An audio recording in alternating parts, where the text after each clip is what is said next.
यह बात है 563 ईसा पूर्व की, जो वहां गौतम बुद्ध का समय भी कहा जाता है। गौतम बुद्ध हमेशा अलग अलग गांव जाकर वहां के लोगों को जीवन का सच्चा ज्ञान बांटते थे।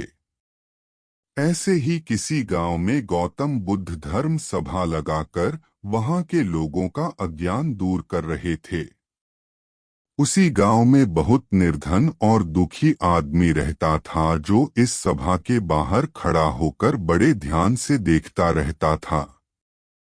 वह देखता था कि जब भी कोई अशांत और दुखी आदमी इस सभा के भीतर जाता है, तब ऐसा लगता है जैसे वो दुनिया का सबसे बदनसीब इंसान हो, मगर लौटते समय उसके मुख का तेज और खुशी दुनिया के सबसे खुशनसीब और सुखी इंसानों वाली होती थी। यह सब देखकर वह निर्धन और दुखी आदमी बहुत आश्चर्यचकित होता था, और उसके मन में यही ख्याल चलता रहता कि एक बार वह खुद भी अंदर जाकर देखेगा।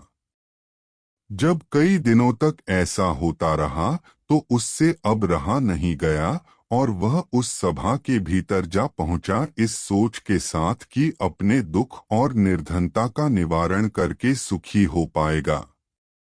सभा में जाकर उसने देखा कि गांव के कई सारे लोग अपनी अपनी समस्याएं लेकर बारी बारी से भगवान बुद्ध के पास जा रहे थे और अपनी समस्याएं उन्हें बता रहे थे। भगवान बुद्ध सब की समस्याएं बड़े ध्यान से सुनते और हर किसी को उनका कारण और निवारण भी बताते, जिन्हें सुनकर वह लोग खुश हो जाते हैं।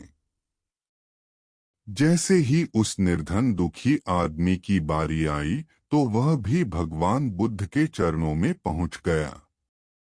उसने अपनी गरीबी और निर्धनता का कारण पूछते हुए भगवान बुद्ध से कहा कि मेरे इस गांव में सभी लोग अमीर हैं, सबके पास बहुत धन है, जिससे वह सुखी भी है। तो भगवान ने मेरे साथ ही ऐसा क्यों किया? मुझे ही इतना निर्धन और गरीब क्यों बनाया? गौतम बुद्ध ने उस व्यक्ति की तरफ देखा और मुस्कुराते हुए कहा, तुमने अपने जीवन में कभी भी किसी को कुछ भी नहीं दिया, इसीलिए तुमने निर्धन और गरीब हो। यह सुनकर उस गरीब को और भी ज्यादा आश्चर्य हुआ। उसने कहा, गुरुजी, आप ये क्या कह रहे हैं? भला मैं किसी को क्या दे सकता हूँ? मेरा खुद का गुजारा मांग मांग के चलता है।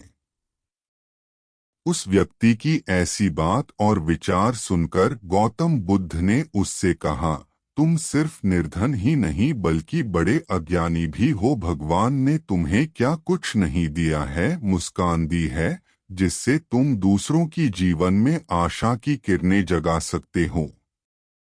वाणी दी है, जिससे तुम मीठे बोल बोलकर लोगों का दुख, दर्द और खुशियां बांट सकते हो। और दो मजबूत हाथ दिए हैं, जिससे तुम लोगों की सहायता कर सकते हो। अब तुम ही बताओ, जब तुम्हारे पास इतना कुछ है तो तुम निर्धन कैसे हुए? गरीबी और निर्धनता यह तुम्हारे मन का सिर्फ एक भ्रम है। इसे तुम जितनी जल्दी दूर करोगे, उतनी ही जल्दी तुम सुखी और संतुष्ट हो सकोगे। वह व्यक्ति अब गौतम बुद्ध से ज्ञान प्राप्त करके अपनी दुख और दरिद्रता का कारण समझ चुका था।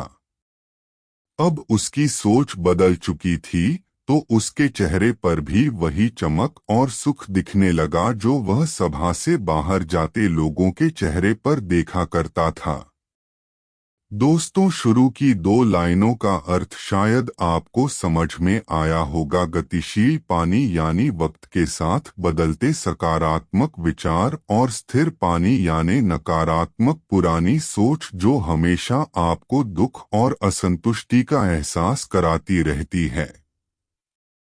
इसीलिए जो विचार हमें दुखी करते हैं, हमें उन्हें बदल देना चाहिए, क्योंकि हो सकता है